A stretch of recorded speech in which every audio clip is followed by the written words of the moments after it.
Hyrule Warriors Age of Calamity shed new light on the events of the Great Calamity, and while this alternate timeline presented a tale unique to itself, it also posed many new questions that could resonate across Breath of the Wild and its upcoming sequel.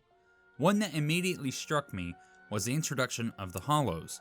The Hollows first appear in Chapter 3 during the mission to free Korok Forest.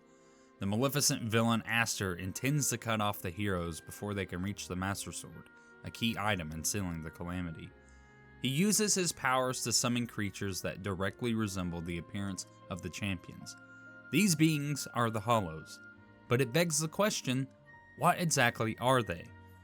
The Zelda series isn't a stranger to doppelgangers. Iconic enemies like Shadow Link or the terrifying cutscene in Twilight Princess depicting the interlopers show how dark magic can be used to manipulate the appearance of the hero in the form of Ganon's evil. This is where we should go over the relationship Aster has with Calamity Ganon. To understand it, we need to know about the creation of Harbinger Ganon. The events of Age of Calamity are directly tied to Terraco's time traveling. When he opened the portal to go back in time, Ganon's malice followed and corrupted the Terraco of Age of Calamity's timeline, creating what Aster dubs Harbinger Ganon, the catalyst of the Calamity. This new vessel for the Calamity is how Aster develops his powers. Harbinger Ganon gives Aster the ability to control and use malice. The Hollows are depictions created out of pure malice by Aster. We know that Aster is responsible for the creation of the Hollows, and that they aren't tied directly to Ganon like the Blights are, thanks to this line after defeating the Hollows in Korok Forest. Aster states that they are his handiwork. In this same mission, Zelda calls the Hollows Twisted Illusions. This leads me to believe that the name Hollows is derived from hologram. It would make sense that our seer or fortune teller could use powers like these to depict apparitions of the champions. It can also be assumed that the depictions of the champions was a result of Harbinger Ganon spying on them. After defeating the Guardian on the way to Hateno Tech Lab, we see Harbinger Ganon lurking in the shadows watching Link, Zelda, Impa, and Terraco. We also know that Harbinger Ganon tried to overrun Rito Village, which was the direct reason that Rivali and the other Rito were so hostile to Link and Terraco upon their arrival.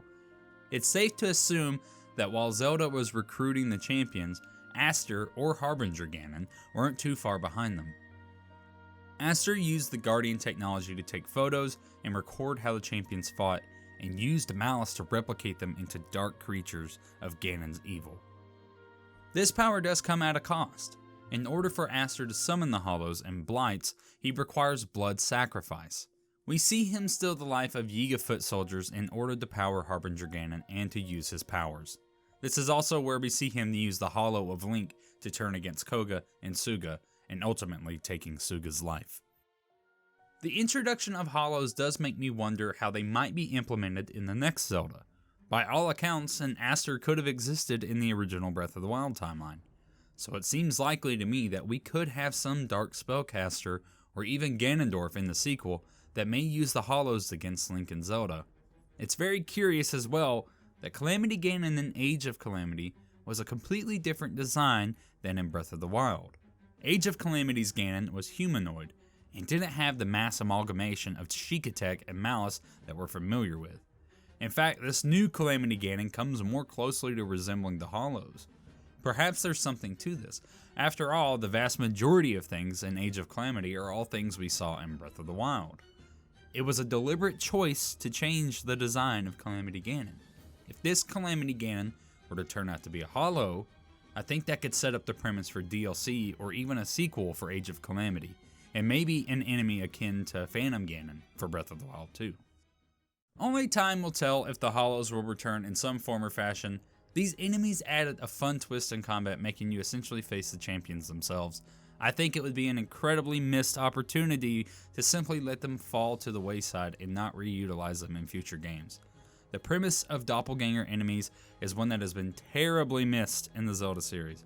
I love that Nintendo and Koei Tecmo decided to add the Hollows into this game. It could just be that it's new enemy variety, but nonetheless, I think Age of Calamity is a better game for including them. Seeing Link fight off all 4 champions as Hollows, and then pull the Master Sword is in my top 3 scenes in this whole game. It's incredible. The Hollows are great additions to Age of Calamity, And I hope this isn't the last time we see them. But anyways, that's going to do it for this video, guys. Thank you so much for watching. I know this one was a little bit on the shorter side, but the Hollows was a topic that I kind of wanted to go into a little bit, just because they were one of the coolest new additions in Age of Calamity, at least in my opinion, and I hope that they are something that you guys enjoyed as well. But anyways, thank you so much for watching this video. Once again, please subscribe if you would like to see more content on Age of Calamity, The Legend of Zelda, Breath of the Wild, anything Zelda related, or Nintendo in general. Follow me on all my socials. Links will be down in the description below. Like the video if you didn't, you know, then you can dislike it. That's alright too, I guess. But yeah, until next time, guys, I'll see you in the next one.